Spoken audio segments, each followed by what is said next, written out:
तो देखो सेट्स का होता है, तो सबसे पहले अपन ये मानते हैं कि जो सेट है वो एक टाइप से क्या है, कलेक्शन। क्या है, कलेक्शन। जैसे आपने बुक्स का कलेक्शन किया, वो भी एक सेट है। जैसे आपने फैन का कलेक्शन किया, वो भी एक सेट है। पेन का कलेक्शन किया, बुक्स का, मोबाइल का, जो भी कलेक्शन आप कर सकते हो वो सारे के सारे क्या है, सेट है। तो सेट जो है वो सारे के सारे क्या कलेक्शन है। लेकिन फिर एक डिवाइस डेफिनेशन आई, और वो डेफिनेशन क्या है, a well defined collection. A well defined collection of objects is called set. ठीक है, a well defined collection of object is called set. ठीक है।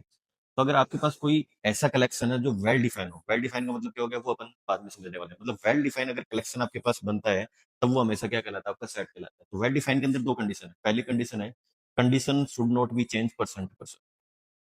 Condition should not be change person to person.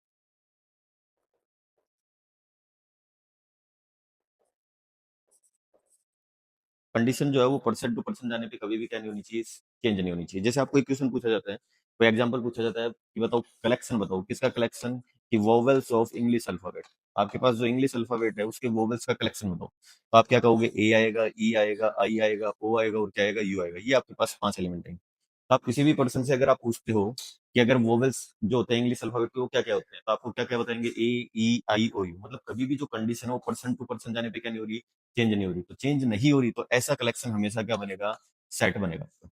दूसरी condition आप ये मान सकते हो, जैसे कोई और एग्जांपल देते हो, तो top 5 batsman of India team या Indian cricket team, Indian cricket Indian cricket team के टॉप 5 बैट्समैन।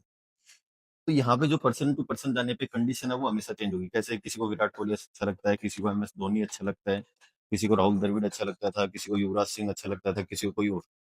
जैसे अदर पर्सन के पास गए, उसको अंबाती रायडू अच्छा लगता है, किसी को कौन अच्छा लगता है, किसी को कौन अच्छा लगता है। मतलब यहाँ पे पर्सन टू पर्सन जाने पे जो कंडीशन है वो हमेशा आपकी क्या हो रही है, चेंज हो रही है। और पर्सन टू पर्सन जाने पे अगर कंडीशन चेंज होती है तो वो कभी भी आपका क्या नहीं बनता, सेट नहीं बनता। तो मतलब सीधी सी बात है, अगर आपको चॉइस करने का मौका मिल जाता है तो वो कभी भी क्या नहीं बन पाता, सेट नहीं बन पाता।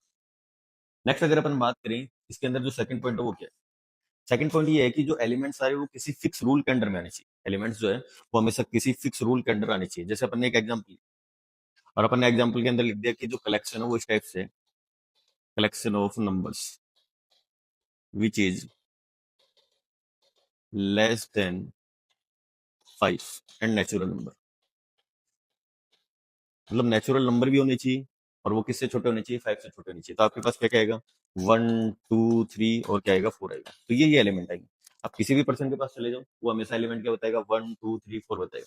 लेकिन यहाँ पे अगर गलती से आपने जीरो ऐड कर दिया और आपने कहा कि 0, 1, 2, 3, 4 ये सारे एलिमेंट आएंगे, तो इसमें आपने जो कंडीशन है वो चेंज कर दी। क्यों? क्योंकि जीरो जो है वो कभी भी नेचुरल नंबर से क्या नहीं करता, बिलोंग कर नहीं करता। क्योंकि जीरो जो होता है वो हमेशा किससे आता है, सेट ऑफ होल नंबर से आता है।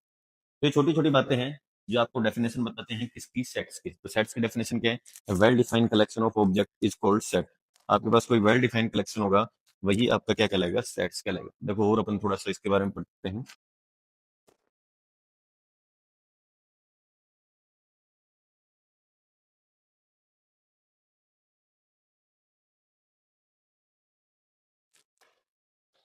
ठीक है, दूसरा जो पॉइंट था वो अपन ने क्या पढ़ा था, दूसरा पॉइंट आपके पास ये था कि रूल विल बी फिक्स्ड,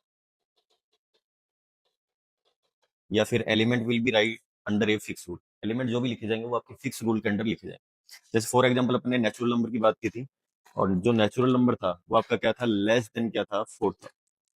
और अगर लेस देन 4 या 5 मान लो, चलो 5 माना, तो आपके पास एलिमेंट आए 1, 2, 3, और क्या आ गया, 4 आ गया। लेकिन जैसे आप यहाँ पे जीरो ऐड कर देते हो अपनी इच्छा से, तो ये कभी भी इस कंडीशन को फॉलो नहीं करता, क्योंकि जीरो जो है वो कभी भी क्या नहीं होता, नेचुरल नंबर नहीं होता। तो जो एलिमेंट आएंगे वो हमेशा फिक्स आएंगे और किसी फिक्स रूल के अंडर में आएंगे। अब मैंने दोनों साइड कर्ली ब्रैकेट लगाए, तो जब भी आप सेट को लिखते हो तो हमेशा कर्ली ब्रैकेट के अंदर लिखोगे। और जो सेट के एलिमेंट है उनके बीच में हमेशा क्या आएगा, कोमा आएगा। ये तो आपको ध्यान रखना है। जो सेट के एलिमेंट है उनको अपन कैसे लिखेंगे, हमेशा कर्ली ब्रैकेट के अंदर किसके साथ में, कोमास के साथ में लिखेंगे। ये आपको ध्यान रखना है। दूसरी कंडीशन, जैसे आपके पास स्कूल वर्ड है, और अगर स्कूल वर्ड के अगर आपको लेटर लिखने हैं, तो आप क्या क्या लिखोगे, एस लिखोगे, सी लिखोगे, एच लिखोगे, ओ लिखोगे, और क्या लिखोगे, एल लिखोगे।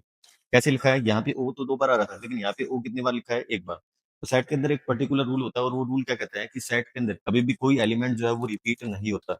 मतलब यहाँ पे जो रिपीटेशन है, वो क्या है, डज नॉट अलाउ। रिपीटेशन क्या नहीं है आपका, अलाउ नहीं है। ये थोड़ा सा आपको ध्यान। तो सेट के अंदर कभी भी क्या अलाउ नहीं होगा, रिपीटेशन अलाउ नहीं होगा, मतलब एक लेटर केवल और केवल एक ही बार लिखा